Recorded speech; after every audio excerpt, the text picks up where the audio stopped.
Hey guys, in this video I'm going to show you how to translate text in Microsoft Word. Now for us to get this done, I have this document right here. I'm going to be working with this. So currently this is in Japanese and this is actually pretty simple. The way we're going to do it is we're going to highlight the text that we want to translate, head over to review, and you have translate right here. If you click that one, there is two options here, or there are two options here, translate selection or the entire document.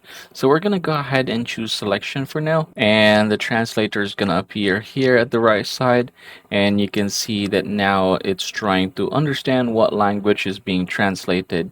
So it has detected Japanese, and then it suggested English. You can go ahead and click this one and basically choose the other languages available here, but let's do English for now. I'm gonna go ahead and click the insert right here, and as you can see, I was able to get that done. Now you can then go ahead and basically change the font size, font style, and yeah, continue with your document.